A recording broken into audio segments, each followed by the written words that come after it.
You know, we've always had four ways to get around: road, rail, sea, and air. But have you ever stopped to think that maybe, just maybe, they're reaching their limits? Today, we're looking at a vision for something new, a fifth mode of transport. One that's designed to work with nature, not fight against it, especially in a world with a changing climate. This is the story of SaktiSetu. So, let's just get right into it. We all know the feeling, right? The gridlock, the frustration when a bit of bad weather shuts everything down, the constant balancing act between what's fast and what's affordable. But what if these are more than just daily annoyances? What if they're actually symptoms of a system that's just not built for the world we live in today? I mean, think about the last time your city got hit with heavy rains. Roads turn into rivers, train tracks vanish underwater, and whole neighborhoods are suddenly isolated. And let's be honest, this isn't some rare, once-in-a-lifetime event anymore. Our dependence on ground-level infrastructure makes us incredibly fragile. When a city floods, our lifelines, from getting to work to getting emergency help, are just cut. And then there's this dilemma we're always forced into. Flying is incredibly safe, statistically speaking, but the price tag means it's not an option for most of us for everyday travel. So we turn to our roads and railways, which are more affordable, but we all know they come with a much higher risk. It's a choice nobody should have to make: your budget or your safety. And hanging over all of this is the massive environmental footprint. The very systems that connect us are also huge sources of emissions and pollution. It's a strange paradox, isn't it? The way we travel is actively contributing to the climate problems that threaten to bring our travel to a halt. We really can't afford to ignore that anymore. But what happens when one person looks at all of these problems, vulnerability, cost, safety, environmental impact, and decides to tackle them all at once? Well, that's where this story really begins. It's time to meet the innovator behind a truly bold vision. This is Sarthak Ghosh. He's an independent researcher and innovator. He has a B.Tech in electronics from VIT Bhopal and is now pursuing an MBA. But what's really incredible is that by the age of 25, he has already published 7 different open-access innovations. His whole mission is about creating these kinds of brilliant, low-cost solutions for massive, real-world problems. He truly believes that the best gift you can give is a contribution, and it's that exact spirit that led to what we're about to see. So, born from that spirit of contribution, we have a completely new idea, a potential answer to all those problems we just talked about. Let me introduce you to SaktiSetu, a proposed fifth mode of transport. So what in the world is SaktiSetu? The name means power bridge, and at its heart, it's a transport system based on pipelines. But here's the game-changing part. The pods carrying people or cargo have absolutely no engines, none. Instead, they're pushed along by smart, controlled pulses of compressed air and water. It's a total rethink of how propulsion works. Let's break down the core idea into 4 parts. First, you have a network of floating pipelines that acts as the track. Second, the pods inside are engineless, which makes them super simple and light. It even has a neat side effect. You can use waste heat from air compression to warm the cabin. Third, propulsion comes from pressure pulses sent through that network.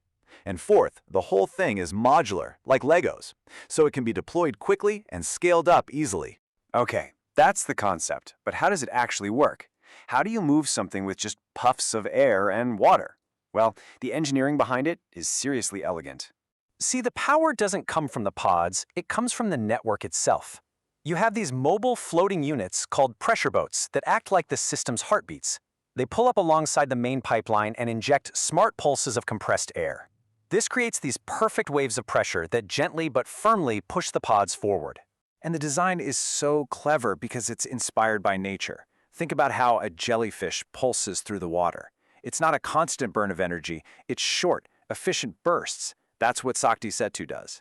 It's a huge leap forward from old-school, energy-guzzling pumps. And by traveling just under the water's surface, it gets help from buoyancy and has less drag. For really long ocean journeys, there's even an option for a steam boost to add extra power. So this is the big question, right? A clever design is great, but what does it actually mean for us, for our daily lives? What's the real-world impact? Well, the numbers here are pretty mind-blowing. Just look at this. This is where it all clicks. During a heavy monsoon, when roads and rails can be operating at less than half their capacity, SaktiSetu is designed for over 95% uptime. Why? Because it floats. It's not a victim of flooding. It's a solution to it. That means year-round, reliable transport, especially for emergency services when they're needed most. Now let's talk money. The estimated energy cost for the inland version, just 2 to 4 rupees per kilometer. Let that sink in for a second. That's not a small improvement. That completely shatters the old trade-off between speed, safety, and cost. It makes resilient, high-tech travel genuinely affordable for everyone. This table just lays it all out. Look at energy cost, 2 to 4 rupees for SaktiSetu versus 90 or more for a diesel ferry. Look at resilience, 95% uptime in a flood when everything else is stranded. And emissions? It's a tiny fraction of our current options. It's not just a little bit better. On every key metric that matters today, SaktiSetu is in a league of its own. And if that wasn't enough, check this out. First, safety. Because you have engineless pods in a controlled environment, it's engineered to be 100 times safer than even air travel. And for anyone thinking about other futuristic systems, look at the build cost. It's designed to be up to 1,000 times cheaper to build than a Hyperloop. That combination of ultimate safety and practical cost makes this feel less like a dream and more like a real, achievable plan. But look, a vision this big, this revolutionary, isn't something one person can build alone. So this last part isn't just information. It's an open invitation to you, to all of us, to build this future together. And I want to share this directly in Sarthak's own words. I am inviting collaborators, investors, and policy partners to help prototype this vision. This is an open innovation published for the world. This isn't about protecting a secret. It's about sharing a solution with everyone. And that invitation is very specific.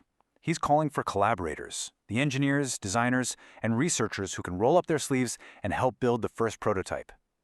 He's calling for visionary investors who see the potential and can help fund that initial 5 to 10 crore rupee prototype phase. And he's calling for partners in ministries, cities, and NGOs who can help clear the path to bring this system to the public. This is more than just an interesting idea. It's a genuine opportunity. With the right team and the right support, SaktiSetu doesn't have to stay on the blueprint. It can become more than a vision. It can be India's gift to a world that desperately needs new ways to move. The journey to a future that's resilient, sustainable, and connected for all, well, it starts right now.